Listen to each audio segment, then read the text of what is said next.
Saya pergi sekolah Sains Kedah, Mat Jiwa.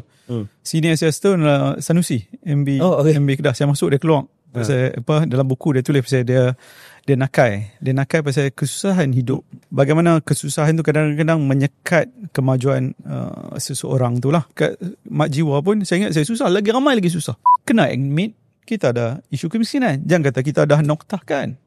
Kita kata kat Malaysia ada 7,000 orang yang miskin. Mana betul? Satu daripada dua kanak-kanak di low cost flat, either dia pergi sekolah lapang atau dia tidur lapang. Pasal dia tak cukup makan. Ni di KL. Kalau kita ada 2 bilion, kita bagi kat siapa?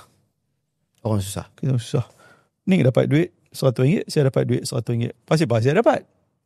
Tak ada duit ni. Kerajaan tak ada duit. Pergi bagi. Tak tentu hala.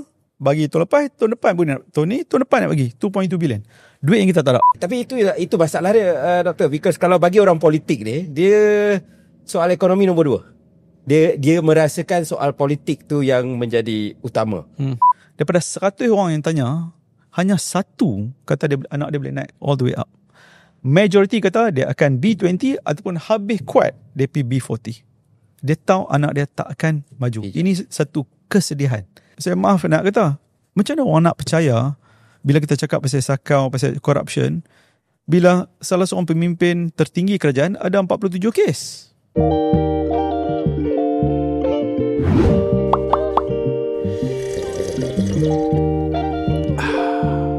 Okey, terima kasih kepada semua penonton dan pendengar Lebih Masa. Terima kasih kerana setia bersama kami dan juga kerana telah membantu menyokong konten-konten yang telah kita terbitkan.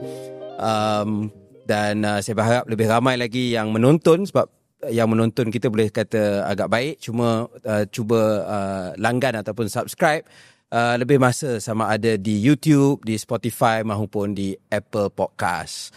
Dan tentu antara isu yang kita selalu bincang, kebetulan kita pun baru saja lepas Belanjawan 2026 dibentangkan. Bukan saja kita bahaskan di Parlimen, tapi kita juga bahaskan di Lebih Masa. Soal isu ekonomi, termasuklah jurang kekayaan, kemiskinan, miskin kota, miskin desa, soal keadilan ekonomi. Juga sebab kita dah menuju ke pilihan raya negeri di Sabah, soal jurang antara Borneo dan Semenanjung dan pelbagai lagi isu-isu berkaitan dengan periuk nasi yang mendapat tumpuan daripada orang ramai.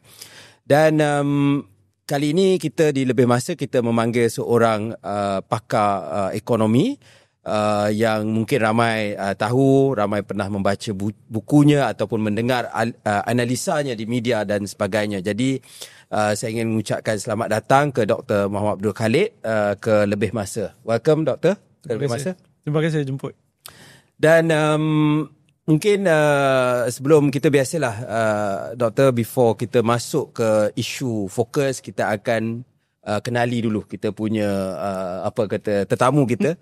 Jadi mungkin Doktor boleh cerita tentang asal dan bagaimana Doktor membesar sebelum ni. Ni susah sikit. Saya segan cakap pasal diri sendiri. Tapi saya kongsikan latar belakang sikit lah. Saya asal orang Pulau Pinang. Okay. Di pulau. Sekolah pun di pulau. Bukan dari golongan yang senang sebenarnya. Susah. Masa kecil kami sara hidup dengan jual kuih. So sebelum pergi sekolah saya hantar kuih dekat market, balik kuih habis saya kutip balik, bawa balik rumah, petang another session lah, repeat 2 session.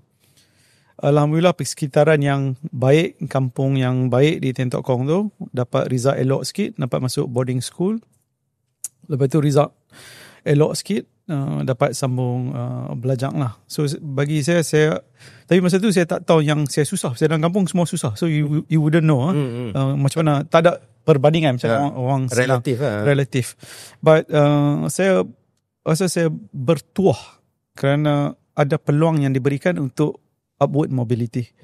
Kalau and bukan kepada saya saja, tapi kepada ramai. Pasal polisi kita ketika itu, kalau ada orang luar bandar, orang kampung ada result elok sikit, diberi peluang dan boleh naik, mengubah hidup keluarga. Dan peluang diberikan tu change the family life quite nicely, I would say. Dan mungkin kalau Saya ingat kalau tradisinya orang Malaysia ni kan dia banyak mungkin zaman sekarang dah berubah sedikit lah, tapi pada zaman doktor, zaman saya pun kalau biasanya dia ada beberapa jurusan popular. Kalau mak bapak ni lah anak dia belajar bagus, dia akan fikir pasal perubatan, buat jadi doktor ataupun jadi jurutera. Ketiga ialah accountant. Kalau dia rasa yang lain tu tak berapa boleh tapi boleh bercakap sikit, pandai membaca semua, jadi peguam. Jadi macam ekonomi ni ialah dia maknanya bukan applied sciences atau applied social science macam account kan contohnya. Jadi macam mana boleh memilih jurusan tersebut? Sebenarnya saya dapat scholarship belajar dekat luar negara untuk ambil jurusan accounting. Okay. Tapi lepas tahun saya rasa ni boring lah. So saya tukang tanpa bagi tahu sponsor sampai saya graduate. Because accounting, ramai orang suka buat accounting, bagi saya memang boring nak mampu ya. Memang tak shock. So saya belajar actually buat finance. Lepas tu saya buat masters dekat UM under masa tu belajar dengan Prof Jomo. Tu isu social justice, isu economic distribution. Lepas tu saya jadi lebih minat. And saya beruntung masa dekat UM tu Prof Jomo pun mengajar, Prof Gomez pun mengajar. Banyak profesor yang bijak pandai ya. Yeah. So yang menarik minat saya tu saya sambung buat PhD lepas tu lah. Okey. Jadi saya laki lah sepanjang tu. Dapat pendedahan kepada pakar-pakar.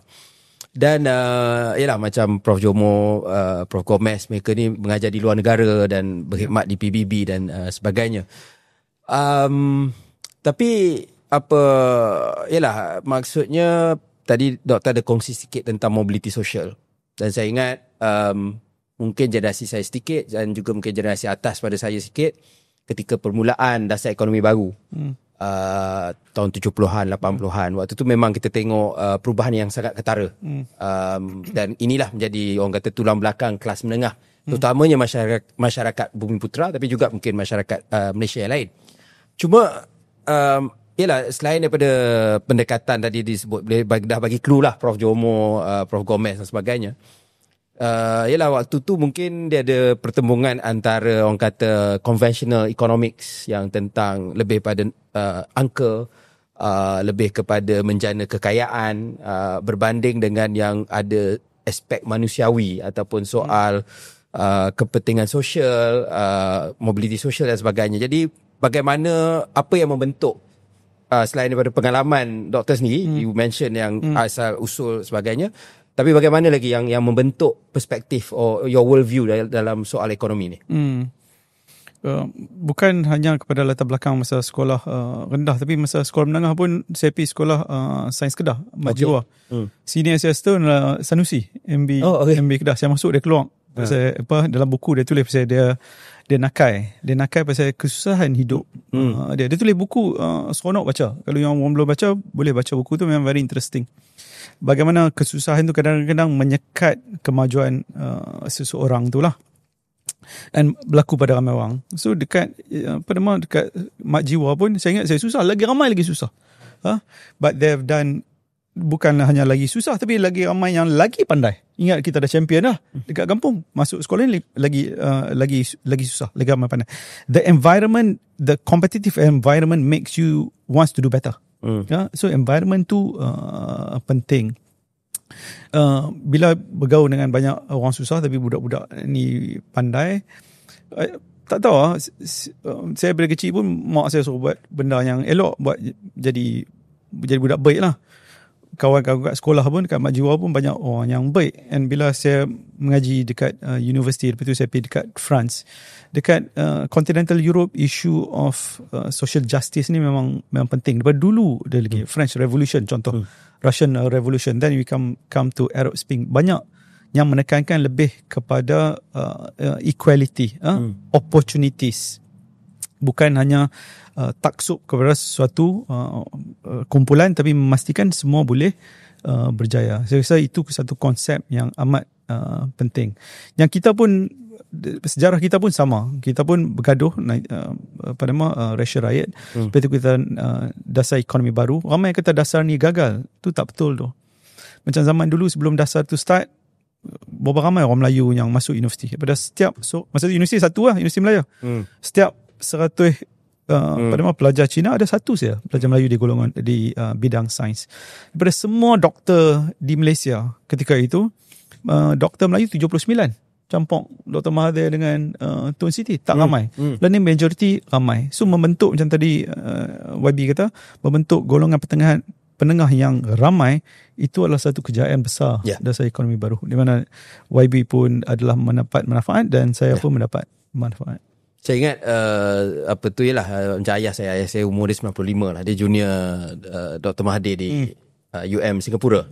Dan dia dalam bidang sejarah di universiti, dan memang dia kata social science itulah pun minority, tetapi kalau science memang boleh bilang dengan jari lah sebelah tangan kan. Dan dia pun berada di pejabat awam, berada di barisan depan pelaksanaan DEB. Waktu tu kerajaan tambah berlipat kali ganda beasiswa dan sebagainya, buat universiti baru, sekolah baru. Jadi memang impact dia, saya tak ada orang boleh nafikan lah daripada aspek tersebut. Dan mungkin juga satu lagi aspek yang ialah orang tak perasan sangat, ialah dari segi banyak orang fokus soal pemilikan equity.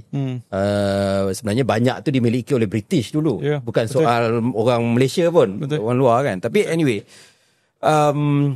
tapi kalau dikatakan tokoh lah ataupun individu yang mempengaruhi pemikiran doktor tentang ekonomi.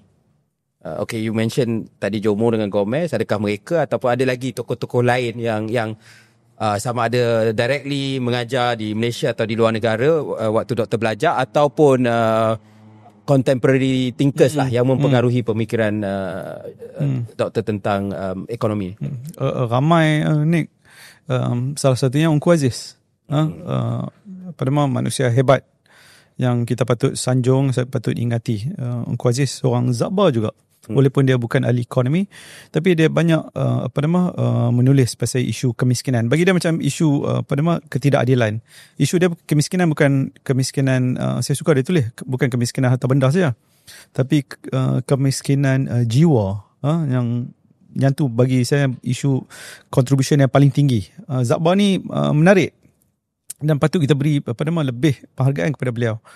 Dia orang pertama yang translate buku orang putih kepada buku bahasa Melayu masa Dewan Bahasa ditubuhkan. Lepas tu dia terbitkan. Dan dia pilih satu buku ni, I'm not sure either this on purpose, but probably he did it on purpose. Dia pilih satu buku, dia translate buku ni, tajuk dia anak raja, anak papa. In English is The Prince and the Pauper. He translate the book. Isu dalam buku tu, dia dalam The Prince and the Pauper, dia anak raja, anak papa. Dia kata basically anak raja ni tertukang hidup dengan anak orang miskin, muka dia sama. But the conclusion is, apa yang berlaku pada kita, nilai seorang tu bukan kepada pangkat atau kekayaan, tapi nilai hati dia. So Zabar translate buku tu, The Prince and the Pauper. So Zabar penting, Ungku Aziz penting. Kalau tengok yang lain, Tun Sri Lanang, sejarah Melayu, banyak. Bagi saya baca sejarah Melayu, saya punya pemahaman lain sikit. Dia cuba sindir raja-raja. Okay. Dia make fun of raja-raja supaya kita belajar, supaya tak buat, ataupun raja-raja sebagai peringatan kepada raja, jangan behave properly. Dia tulis. So ada satu lagi yang saya amat kagum adalah Profesor Syahrudin Ma'ruf. Dia dulu mengajar di NUS. Dia tulis the concept of hero in Malay society. Siapa hero Melayu? Bagi saya isu ekonomi ni tak susah, tapi untuk faham isu ekonomi, isu psikologi, isu culture, religion, sejarah, ini semua benda yang penting mempengaruhi keputusan ekonomi. Jadi kena faham multidisciplinary from orang lain ni, bagi saya amat penting. So doktor, kan kalau Malaysia ni hari ni, Malaysia dikategorikan sebagai negara high middle income, sederhana tinggi lah, dan dikatakan beberapa tahun akan memecah barrier untuk menjadi negara berpendapatan tinggi. Tapi soal dia juga, kita tahu soal jurang kemiskinan. Kita boleh lihat daerah-daerah termiskin, terutamanya di Sabah, juga di Kelantan sebenarnya.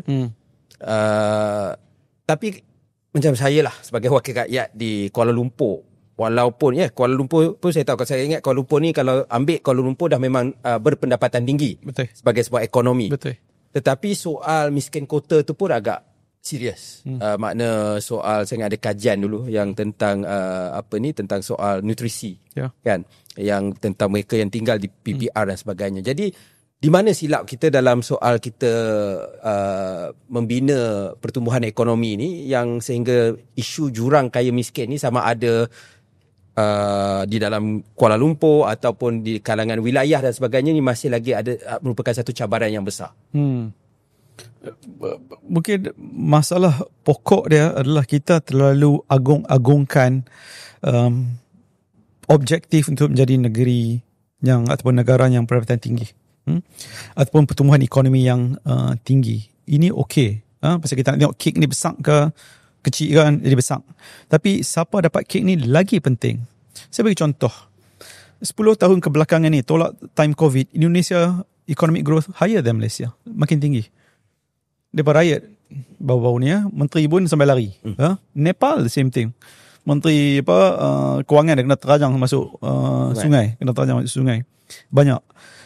Economic growth alone doesn't translate into economic well-being. Kita terlalu agungkan nak jadi ni daripada zaman Najib, high income nation. Betul kadang kita pun continue rancangan Malaysia ke-13, kita negara 30 teratas, economic growth tinggi. Tahun lepas negara yang economic growth paling tinggi 43% Guyana. Nak jadi Guyana, kita tak mau jadi Guyana. Kalau tengok GDP per capita tinggi, Saudi is richer than Japan. Nak jadi Saudi kan nak jadi Japan. Betul, nak jadi Japan. Ataupun macam YB kata, kalau tolak ambil KL saja. KL kalau dia satu negara, dia dah negara berpendapatan tinggi sejak 2004-2005. Dah lama dah, dekat 20 years dah tinggi.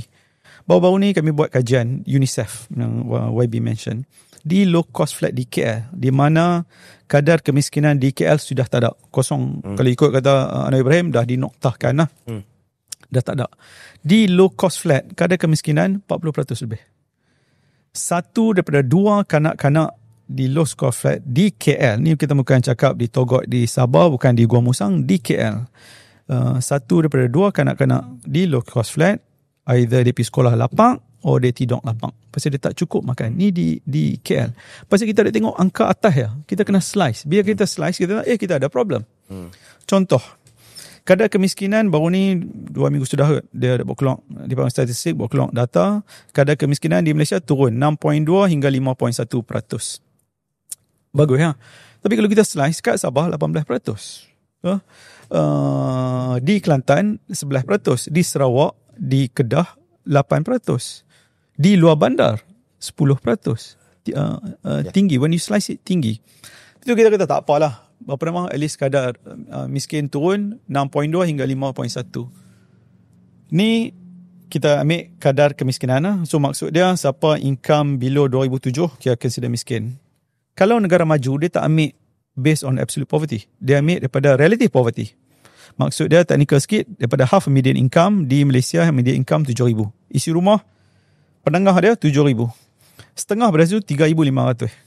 Golongan tengah ni, di antara 2,700 hingga 3,500 ni, tak banyak lah. Dekat 700-800 ringgit lah.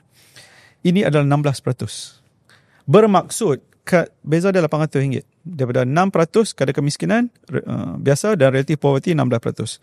Kalau seorang isi rumah tu hilang 800 ringgit, dia akan jatuh miskin. Contoh dia senang. Saya buat Viva, tayar pipe pecah. Saya terus jatuh miskin. Saya tak ada 800 ringgit. Anak saya sakit, masuk hospital, kena bil dekat klinik, 800. Saya terus jatuh miskin. Kita begitu rapuh sekali. Jadi, benda pertama untuk menyelesaikan isu kemiskinan, kena admit kita ada isu kemiskinan. Jangan kata kita dah noktahkan. Kita kata kat Malaysia ada 7,000 orang yang miskin. Mana betul? Ni pun tahu. Dekat kawasan Parlimen berapa ramai yang miskin. Ni di KL campur di luar. Kalau di KL tu macam kawasan saya, 3-4 ribu ringgit. isi rumah. 6 orang anak sekolah. Tak cukup. Memang struggle dengan ya. Yang merisaukan adalah kemiskinan di kalangan kanak-kanak yang tinggi. Dan kemiskinan bukan hanya pasal isu tak cukup makan, isu tak ada akses. Kemiskinan dari segi pendidikan pun serius. Kita tengok lah ni ya. Saya suka tengok SPM result. Baru ni keluar SPM result. Berapa ramai budak-budak kita yang fail matematik? Daripada 100 yang ambil yang F ataupun G lah, G gagal. Daripada 100 orang yang ambil 22 orang gagal. Satu lebih kurang 1.5, satu daripada per 5, 1 2 3 4 5 seorang F. Campur D, E and F berapa ramai? Itu yang ambil SPM, yang tak ambil lain cerita lah. D, E and F matematik 50%. Kita kanak-kanak makin berkurang. Orang tua-tua makin naik. Jadi kita kena, anak budak-budak ni kena pandai. Jadi belajar rajin, kerja bagus, boleh banyak gaji, boleh banyak tax untuk tampung orang tuanya makin ramai. D, E and F matematik 50%. D, E and F English 40%. D, E and F Science 30%. So in the future, bukan in the future lah, lagi mai 10 tahun, apa budak-budak ni akan buat? Dan golongan yang dapat A, apa dia akan buat? Jadi jurang tadi yang Nick kata, YB kata, akan makin melebar. Adakah ini baik untuk kestabilan politik, kestabilan sosial, di mana ni bukan hanya jurang kaya miskin, kemungkinan juga, atau most probably, jurang antara kaum. Jurang antara geographical location, Sabah, Sarawak dengan Peninsula. Ini tak boleh diteruskan. Dan adakah kita membantu, polisi kita membantu mengurangkan jurang ni? Jawapan saya tidak. Malah polisi kerajaan meluaskan jurang. Contohnya? Saya kata banyak kali. Kalau kita ada duit, lah ni kita tak ada duit, pasal hutang. Kita hutang 1.7 trilion. Kita tak ada duit. Tapi tak apalah, pasal isu politik ke, nak menang ke, kita bagi sikit. Kalau kita ada 2 bilion, kita bagi kat siapa? Orang susah. Kita susah. Ni dapat duit RM100, saya dapat duit RM100. Pasal saya dapat. Tak ada duit ni, kerajaan tak ada duit. Pi bagi, tak tentu hala, bagi tahun lepas, tahun depan pun nak, tahun depan nak bagi 2.2 bilion. Duit yang kita tak ada, tu satu. Nombor 2, subsidi minyak. Kita duk dengar daripada 20, 22, 23, ni tak bagus, pasal orang kaya dapat paling banyak. Memang betul. Tiba-tiba kita reverse, kita U-turn. Kita kata tak boleh lah, tolak foreigner. Berapa ramai Bangla bawa kita? Tak ramai. Adakah dia membantu tapi bantu sikit. Kita masih memberi bantuan kepada si kaya. Dan yang apa ni macam budi tu lah, budi 95. Kalau tak ada lesen memandu tak dapat. Atau lesen motor. So maknanya ramai juga orang miskin yang tak ada lesen apa ni, dia tak dapat. Dari golongan B40, 20% tak ada kereta, tak ada kenderaan, tak dapat. Ada kajian menunjukkan daripada RM100 bantuan RON 95 ni subsidi minyak ni, B20 dapat RM4. T20 daripada RM100 subsidi ni dapat RM4. Golongan T20 dapat RM42. Betul lah, dia ni bawa Alphard. Ya, dia ni bawa kancil lah. Atau bawa kapcai. Ataupun tak bawa apa, naik basikal. Pasal apa bagi lebih kat dia ni? Tak bagi kat dia ni. Nombor 2. Nombor 3, isu cukai. Saya pernah kata ni, kalau kita nak tolong orang, kita tolong orang susah. Makcik Kia, kita tak dengar lah Makcik Kia, tak tahu apa jadi dengan Makcik Kia. Makcik Kia, dikatakan dia bawa kelisa gala kuning tu. Dia beli kelisa, dia akan bayar road tax, cukai jalan, excise duty, sales tax. Kalau saya beli EV, MyP lah, EV Porsche ke, EV apa Audi ke, EV apa segala tok nenek ni, mahal. Satu tok nenek punya cukai tak saya bayar. Pasal saya bantu orang beli EV yang mahal, makcik beli kelisa saya tahan, suruh bayar tax. Dia lagi tertekan. Jadi polisi macam ni, polisi bantuan, duit yang kita tak ada ni, kita pergi bagi. Pasal bagi dekat YB, pasal bagi kat saya, pasal bagi kat orang yang mampu. Duit yang kita tak ada, kita hutang ni. Lepas tu subsidi yang paling banyak ni, kita bagi kepada orang yang kaya. Isu tidak menyasarkan duit yang kita tak ada ni, isu yang bagi saya besar. Terutama bajet kali ini. Ya, saya ada sedikit isu dengan bajet kali ini. Kita tak ada duit. kita bagi 2.2 bilion RM100 kepada semua orang. Bagi kepada orang susah lagi elok. Kalau bagi kepada B40, dia boleh dapat 3 kali ganda. Lagi bagus. Now kita tak ada duit. Tapi tiba-tiba kita bagi 2.2 bilion kepada orang yang tak memerlukan.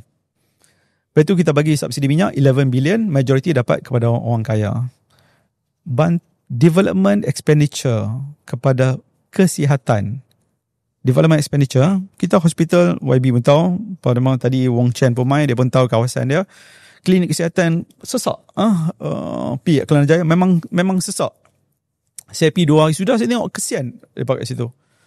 Kita increase development perbelanjaan pembangunan untuk kesihatan kali ini, increase hanya 7 juta ringgit.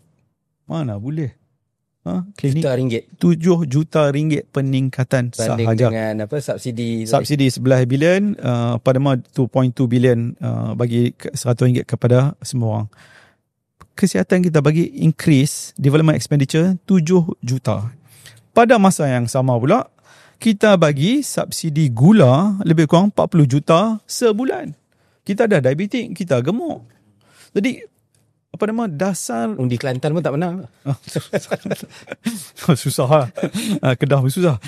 So dasar cukai dengan outcome kesihatan kita lari. Dasar cukai, dasar bantuan sosial untuk bantu orang susah kita tak selari. Ini harus dibetulkan. Kalau tak dibetulkan, tadi saya berkata daripada kecil dia susah, kat sekolah dia susah, bila besar itu kita heran pasal dia undi belah sana. Pasal kita pun tak bantu betul-betul, kita bagi ala kadar je.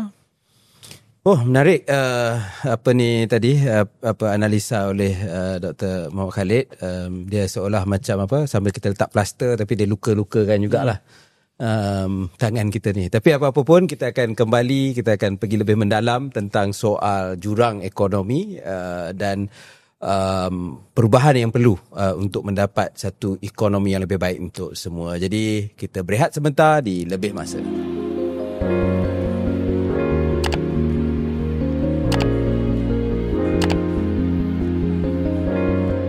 Okay, kita kembali ke satu lagi episod Lebih Masa dan kepada yang menonton ataupun mendengar, jangan lupa tekan butang subscribe untuk memberi sokongan kepada kami. Dan kita bersama dengan Dr. Muhammad Abdul Khalid, ahli ekonomi dalam episod kali ini, dan kita membincangkan beberapa isu pokok tentang masalah ekonomi negara. Dulu saya ingat, waktu pun saya ingat kali pertama lah kita ada minum kat kedai mamak. Doktor ingat ke tak? Kat Kota Damansara. Tahun kayu, restoran kayu. 2018 lah. Sebelum 2017. Dan bila saya pun pertama kali bertanding di peringkat parlimen 2018 dan kita dapat menukar kerajaan kali pertama dalam sejarah Malaysia, dan Dr. Mahathir kembali sebagai Perdana Menteri. Doktor berkhidmat sebagai penasihat ekonomi kepada PM. Jadi sebelum itu doktor dah memang dikenali sebagai seorang yang mempunyai pelbagai pandangan dan analisa. Jadi pada waktu itu doktor ada peluang berada dalam sistem. Dan waktu tu macam mana? Bagaimana penerimaan penjawat awam? Because doktor pun macam saya juga, kita dari luar masuk ke dalam. Dia kat dalam ni dia punya style bekerja dan mungkin pandangan mereka sedikit berbeza dengan orang yang berada di luar. Dan itu pula kebetulan kali pertama. Sekarang tak apa. Sekarang penjawat awam dah biasa lah. Dia kata ministers come and go, we are here to stay. Tapi pada waktu itu benda yang sangat luar biasa. Kalau dulu I think in the old days malah penjawat awam pergi berkempen je dengan UMNO, tak ada masalah. Sebab tak akan bertukar parti kan. Jadi bila kali pertama bertukar tu, bagaimana perasaan doktor sebagai orang yang saya kenal doktor yang mempunyai pelbagai pandangan kritis dan sebagainya, untuk berada dalam sistem dan bekerja dengan penjawat-penjawat awam yang mungkin sedikit konvensional. So, saya punya experience bila bekerja bersama penjawat awam ni, mereka begitu profesional. Banyak kawan-kawan saya banyak saya rasa very focused and professional. Majority of them very focused and professional. Kadang-kadang orang duk kata penjawab ni malas lah, balok lah, lembab dah. Saya tak experience that. Sebab apa? Sebab it come from leadership. Kalau leadership give a proper direction, give a better signal. Meeting pukul 9 dia sampai pukul 9. Jangan meeting pukul 9 dia main 9.30. Jadi siapa nak respect, orang tak respect. So benar character, leadership, vision. Jadi people will support. Pejabat awam akan support. Buat benda yang elok, pejabat awam akan support. Ni pun kerja jadi menteri lagi. You work closely with pejabat awam. And I'm sure you also agree. Many of them very, very professional and very committed. I think because we have a tradition, penjawat awam kita ni very professional. Sebab apa? Saya rasa kita untung. Perdana Menteri pertama penjawat awam. Tengku DO dulu. Tun Razak pun penjawat awam. Tun Hussein pun penjawat awam. So the professionalism and the structure dah set up daripada dulu. Cuma bila mai macam tadi ni kata dah jadi macam political party lama sangat. Some politician pun take advantage of pejabat, buat benda-benda tak betul. So ada distrust among pejabat awam dan ahli politik lah ataupun pemerintah. Tapi kalau fokus kita sama,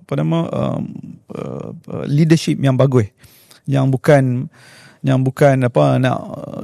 kalau presiden dulu kata, presiden ni kata sakau, tak jahat, tak menipu, tak U-turn, tak hipokrit. Pejabat awam akan support. Saya tak rasa ada masalah ketika itu. Masa tu kerja closely dengan banyak pegawai tertinggi kerajaan KSN kata very extremely professional. Okay, kalau mungkin nak tanya sikit doktor kan, kita balik pada isu tadi, ada sebut pasal soal anak muda. Saya ingat hari tu kita ada wawancara seorang tokoh korporat India. Dan dia menyebut bahawa dia rasa, dan dia daripada keluarga polis, pegawai polis biasa, dia berjaya menjadi sampai CEO. Tapi dia kata adik-adik dia cabaran apa? Grab. Sebab mereka, maksudnya kalau umur 17-18 ada dorongan untuk bekerja, boleh dapat 3-4 ribu. Yang orang kata menarik pada umur tu. Saya Grab dulu pun dapat 1,000 lebih ya. Jadi itu menjadi antara, dan kalau you kerja pun you tak puas hati sekejap, masuk Grab lah. Kan? Jadi dia kata zaman dia tak ada Grab, sebab itu dia rasa dia boleh keluar dari kepompong itu dan sampai ke level hari ni lah. Jadi untuk anak muda sekarang, dah lah dia kena tanggung beban kita yang makin menua, yang hidup semakin panjang, dan mereka base kita ni makin kecil. Jadi bagaimana cabaran untuk anak muda hari ni? Dan tak kira itu pula, tambah pula AI, perubahan iklim semua ni. Bagaimana mereka nak berdepan dengan ekonomi yang pesat berubah? Dalam bahasa orang putih, dia quite screwed lah. Dia memang susah. Saya bersyukur saya tak beranak anak muda masa Lani. Beranak 75. Lani anak muda memang kekangan yang amat tinggi. Kalau boleh masuk universiti ataupun IPTA, IPTS, dulu kita masuk tak ada hutang. Education is relatively cheap, or scholarship relatively available. Lani masuk ada PTPTN. Sebelum dapat kerja ada hutang dah. Itu nombor satu. Kedua, daripada 100 anak muda yang keluar daripada universiti ataupun college, 10 orang takkan ada kerja. Unemployment rate is 10%. Anak-anak muda. Balance tu, 34 orang, 35 orang akan kerja yang tak perlukan degree ataupun tak perlukan diploma. Tak perlukan hutang. Tak perlukan hutang. Underemployed. Either dia kerja 7-Eleven ke, dia kerja tak kisah mana-mana. Speedmart ke, mana-mana. Underemployment 30. Yang kerja pula, majority akan gaji kurang daripada 3,000. So tekanan. Kita selalu duduk kalau belajar rajin-rajin, hidup senang. Belajar rajin-rajin, hidup lagi susah. Pasal bukan hanya gaji rendah, tapi kuasa beli pun kurang. Baru-baru ni, bukan baru ni lah, couple months ago, Bank Negara buat keluar annual report dia. Very interesting. Antara yang paling baik. Dia bagi data, dia antara 2020 hingga 2024. Kos gaji naik 7% ketika itu. Tapi harga barang naik 9%. Bermaksud kuasa beli kurang 2%. Jadi poket ni makin kecil.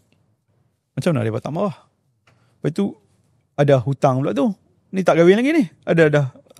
Dah hutang. Macam mana nak membina keluarga? So we created a lot of angry young people. Itu satu. Apakah bantuan yang kita berikan kepada mereka ataupun galakan yang kita berikan kepada anak-anak muda ni? Kalau kita nak intervene kepada golongan anak muda, terlambat. Dia kena intervene lagi awal ni. Kat flat kita kena intervene. Kat kampung kita intervene. Nak intervene ni is too late and gonna make too little impact. Yang tadi ni kita plaster. Tak boleh. Kena treat daripada awal. Apa sekolah dia sakit. Prasekolah sikit. Access to digital learning. And ini memerlukan duit. Adakah kita tak ada duit? Kita ada duit. Tapi kita memberi fokus yang lain. Macam tadi saya kata kat ni, kita tak ada duit, kita hutang. Tapi kita boleh bagi subsidi 11 bilion minyak. Kita boleh bagi bantuan cash 2.2 bilion. Dulu dia 13 bilion. Bayarlah kat budak-budak ni. Bayar dekat sekolah. Ataupun hospital. Kita bagi increase 7 juta. Pasal saya pun tak faham pasal bagi 7 juta. Saya dengar MOH pun tak berapa happy lah bagi 7 juta. Pada masa yang sama, kita akan spend, saya dengar dalam parlimen, capping untuk buat LRT kat Penang dah boleh sampai 20 bilion. 20 bilion lah, Nick. 20 bilion kalau kita hutang dekat 4% tu bayang hutang setahun, contoh apa, untuk projek ni 800 juta. Pasal apa bagi kat Penang? Baik saya bagi kat Sabah, saya bagi kat Kelantan, saya kawasan ni dulu kat Kelantan kan.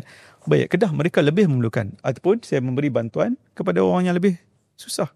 So allocation of resource ni, fiscal resources ni, kita kena tengok balik. Cuba, ialah macam pengalaman saya, Doktor, dalam kabinet saya, ialah waktu awal-awal memang kerajaan bercakap, PM sebut mahakaya, sebut penyasaran subsidi, dan bagi saya itu benda betul. Betul. Dan kita 2 minggu saya dapat jadi menteri, PM minta selesaikan isu penyasaran untuk tarif elektrik. Betul.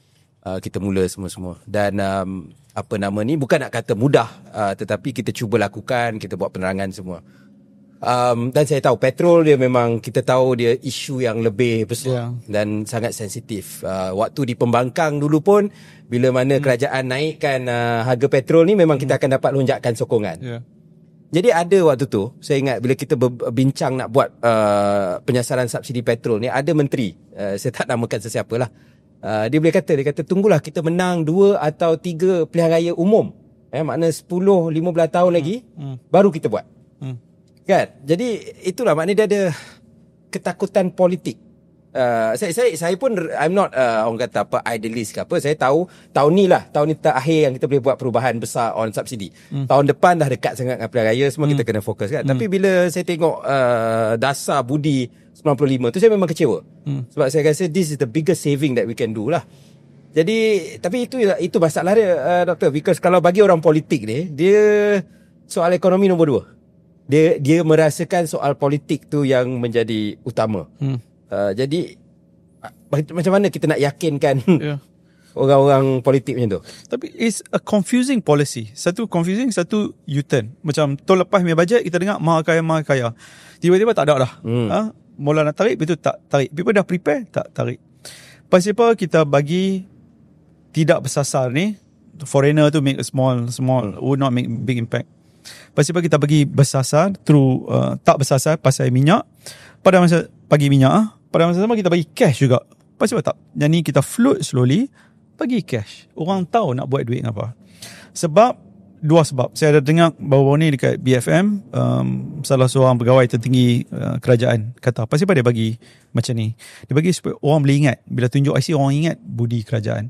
Mana boleh pick up macam ni? Jangan layan rakyat macam ni supaya orang ingat.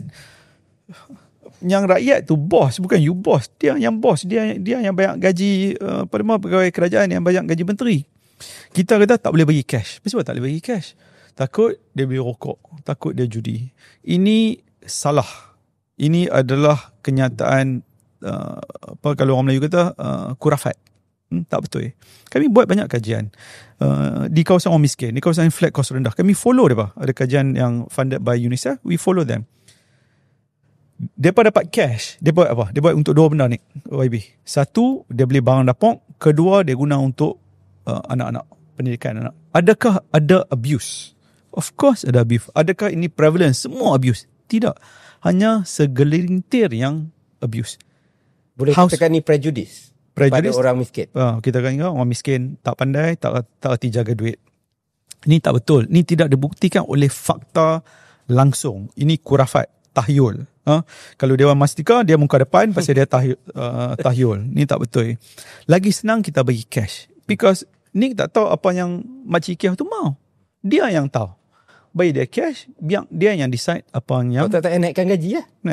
Senang kan. Bagi dia cash. Tapi kita tak buat ni. Duit yang... Saya masih heran.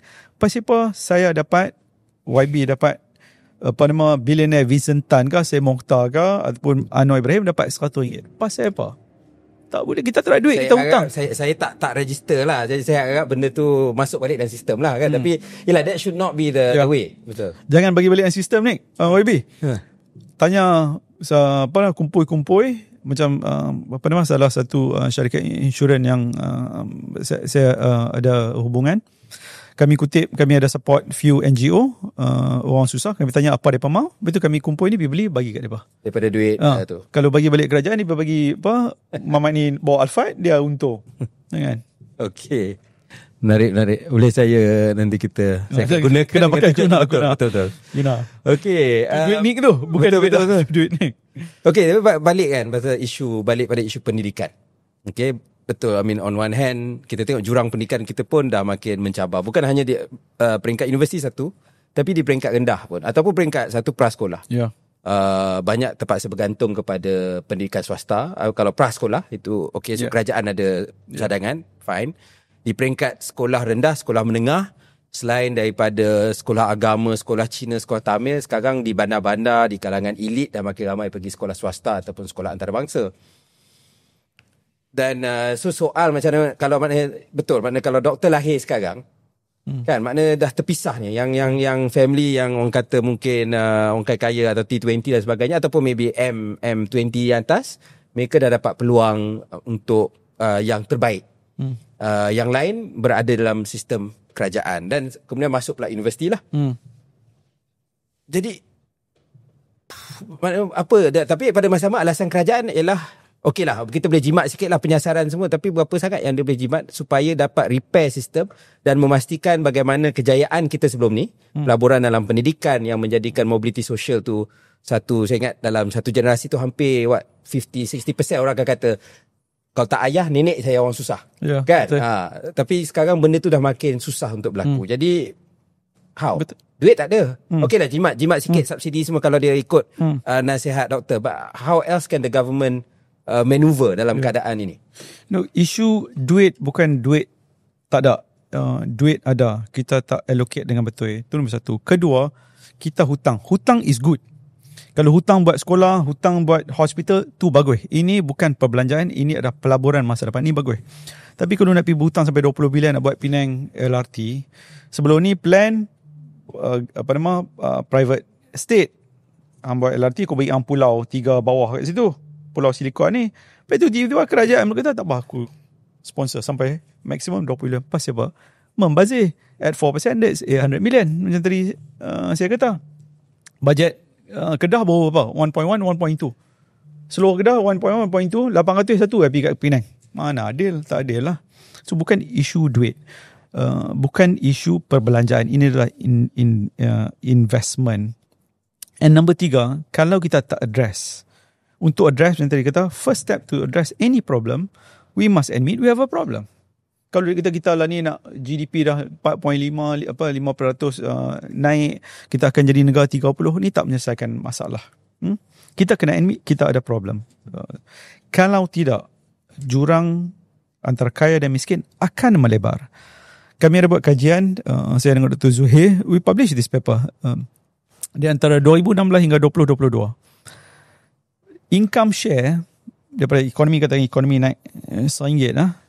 Golongan B40 dia dapat RM8. Dia tak dapat naik langsung pun. Dia kekal. Di antara 2016 hingga 2022, pendapatan dia kekal. Income share dia kekal. M40 jatuh. T10 naik. Bermaksud di antara 2016 hingga 2022, walaupun ekonomi berkembang, semuanya pergi. Yang manfaat T10. Apa kesan dia? Kesan dia juga pada psikologi masyarakat. We did a study masa tu dengan World Bank. They published early this year. Part of the study, ni nationwide survey, kami tanya orang susah. Kalau makcik orang susah ni, P20 ni, Anak makcik ni rasa dia boleh naik sampai mana? Dia boleh naik satu anak tangga BB40 ke, 60 ke, 80 ke, T20. Daripada 100 orang yang tanya, hanya satu kata anak dia boleh naik all the way up. Majority kata dia akan B20 ataupun habis kuat dia pergi B40. Dia tahu anak dia tak akan maju. Ini satu kesedihan. Dia kata walaupun kerja kuat, belajar kuat, susah nak naik. Kami tanya pula yang atas ni. Daripada 100 orang ni, berapa rasa anak apa nama uncle ni boleh duduk kat mana? Daripada 100 orang, hanya seorang kata akan jatuh bawah. Mungkin dia ni balong lah. Tak boleh pakai. Majority stay. 10 ataupun 20. T10 or T20. Jurang akan meluas. Ini tak boleh. Dulu kita ada jurang, kita kecilkan. Pasal kita beri bantuan. Kita spend a lot. Our forefathers very smart. Saya pernah interview kuli. Dia kata, from the beginning, we decided early on, the money that we have, we're not going to spend on barracks and guns. We're going to spend on school and hospital. Which we did until today. Kerajaan spend banyak. Setiap kerajaan. Dr. Mahathir kan sampai hari ni spend banyak on education and health.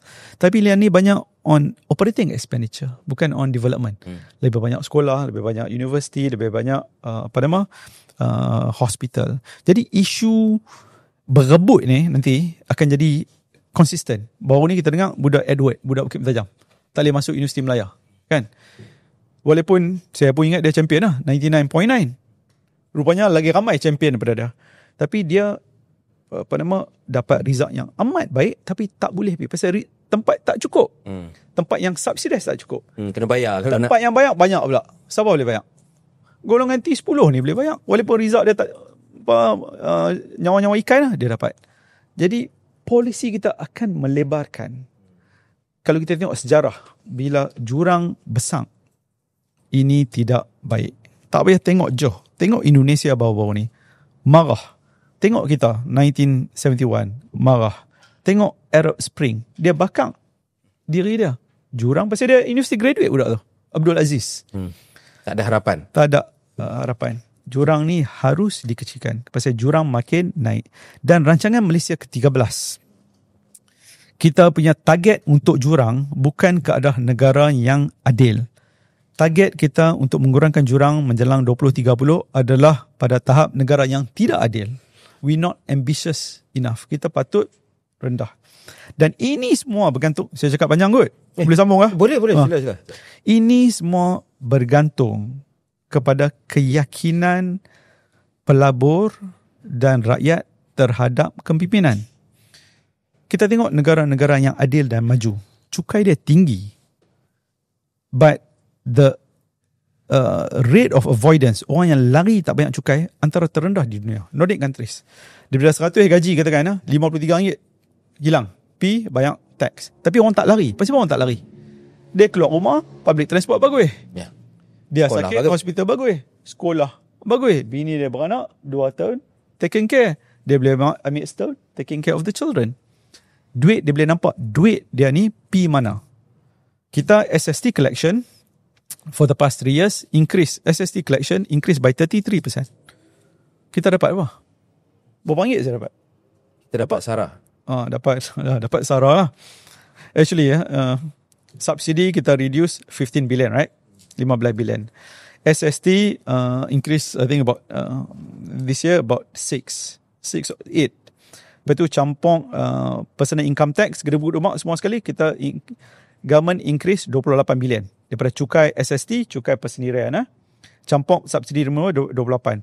SARA dengan STR increase 2 billion. 26 billion, kita rugi lah. Tak dapat. Kalau tolak 10 billion, naik gaji dan pencen pejabat awam 10 billion, 26 tolak 10, still 16 billion. Pasal apa? Tak redistribute kepada orang susah untuk program.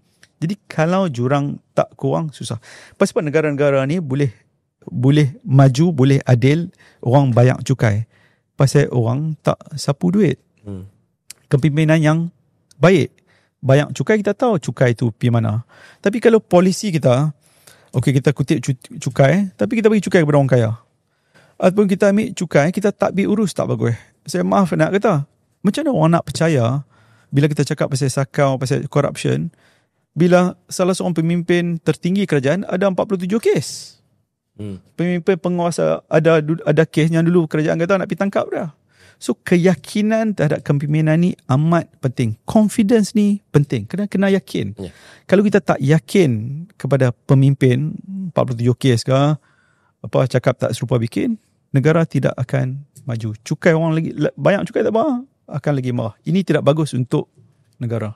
Okay, doktor. Ni mungkin soalan terakhir. Tapi saya nak balik sebab bagi saya benda ni benda yang saya pun pecah kepala juga nak fikirlah. Untuk anak muda, apa masa depan dia?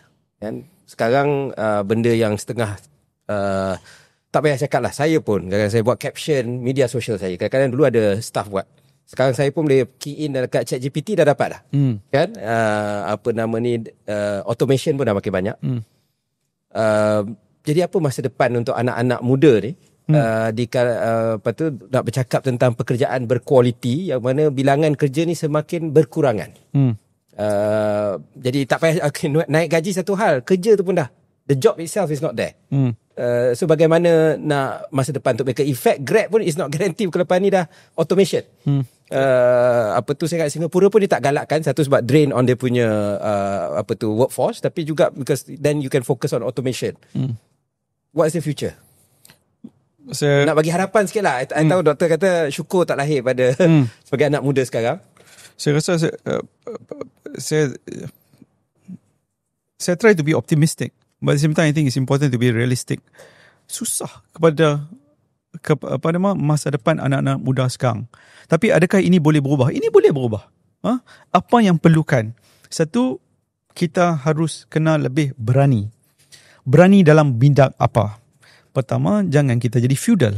Kalau nampak pemimpin salah, mai pemimpin yang dilantik atau pemimpin yang tidak dilantik, kita harus suarakan. Tak boleh kita terlalu feudal. Ni pergi mana? MCKK belajar. Ni hari ni hari Rabu Depa ni yang paling teruk feudal. Depa tak pakai tie, dia mesti pakai apa benda Allah. Ni tak tu adalah pen apa mesti adalah color.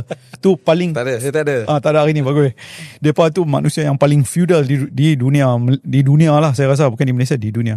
Kita tak boleh feudal. Jadi kena berani bersuara kepada yang dipilih ataupun yang tidak dipilih. Kalau kita berani bersuara, kita hold leadership accountable. Bila kita hold leadership accountable, we would demand policy yang baik untuk anak-anak muda. Contohnya, kita minta allocation kepada Kementerian Pengajian Tinggi dinaikkan supaya space. Yang subsidi lagi banyak. Bajet dia kena potong. So suara anak-anak muda ni kena lebih kuat untuk berani bercakap dan untuk menentang, bukan menentang lah, untuk mengkritik kepada pemimpin. Pemimpin pula jangan pula terasa pula. Jadi konsep feudal bagi saya bukan kata feudal system. Feudal system, Japan has feudal system, UK has feudal system, Spain has feudal system. But feudal mindset. Kita terlampau puja kepada pemimpin. Again, yang dipilih atau tidak dipilih. Ini tak patut berlaku. Dan pemimpin harus menerima kritikan. Kalau untuk anak muda, harus demand yang lebih. Pendidikan, demand yang lebih. Subsidi. Pasal apa Mak Cikiah tak dapat tax deduction? Dia beli EV elektrik dia dapat. Pasal apa Mak Cikiah bawa Viva dapat lagi sikit daripada si Nick ataupun saya yang bawa kereta lebih besar. Ini tak adil. Anak muda patut perjuangkan. Mungkin ia tak manfaat kepada mereka, tapi manfaat kepada next generation. Itu yang kita perlukan untuk mengikis sikap feudal atau taksub kepada pemimpin. Bagi saya, ini masalah pertama. Taksub kepada pemimpin, terutamanya pemimpin yang korup ataupun kawan kepada si korup. Ini yang melemahkan ekonomi negara, stability negara. Orang macam ni jangan kita pilih. Lagi ni ada election Sabah, mungkin saya cakap sikit Jangan pilih orang yang korup. Kerana kesan dia akan rasa pada tempoh yang lama. Mungkin last ni kita mungkin tak sedang. Saya tak faham pasal apa kita kena bagi diskaun kepada Najib. Kena bagi diskaun penjara kepada dia. Dia akan, kalau kita bagi diskaun, dia dikelok belah lagi 2 tahun, 3 tahun. Hutang yang dia buat ni 2039 baru habis. dia dah keluar, budak yang anak muda baru nak kahwin ni, lagi 17 tahun, kalau budak ni baru beranak, baru habis SPM, baru hutang tu akan habis. Kesian dia berpanjangan. Jadi jangan pilih orang korup, kawan yang korup. Kena lebih berani untuk bercakap isu-isu yang baik untuk negara dan rakyat. Okay, menarik untuk anak-anak muda yang menonton tentang masa depan. Maksudnya walaupun mencabar tapi ada harapan, tetapi mereka juga perlu ambil tanggungjawab dan lakukan sesuatu. Jadi saya ucapkan berbanyak-banyak terima kasih kepada Dr. Muhammad Abdul Khalid. Mungkin banyak lagi benda kita nak bincang. Kita mungkin kalau ada masa kita mungkin boleh panggil lagi. Sebab kita ada beberapa tetamu kita masuk dalam senarai boleh panggil lagi. Jadi tak semua sampai level tu. Tapi saya rasa Dr. Khalid kita boleh panggil dalam masa akan datang.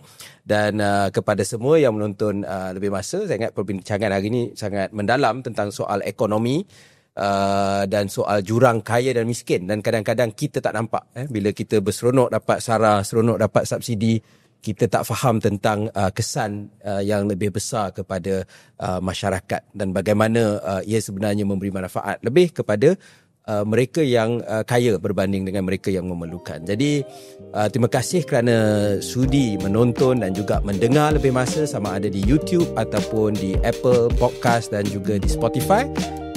Kongsikan dengan kawan-kawan dan boleh tinggalkan komen. Mungkin siapa pula ahli-ahli ekonomi lain yang anda mahu lihat datang ke lebih masa, yang pastinya tak boleh ada tuduhan dengan kes mahkamah. Jadi terima kasih kepada semua yang menonton dan kita jumpa lagi daripada saya Nick Nazmi di Lebih Masa.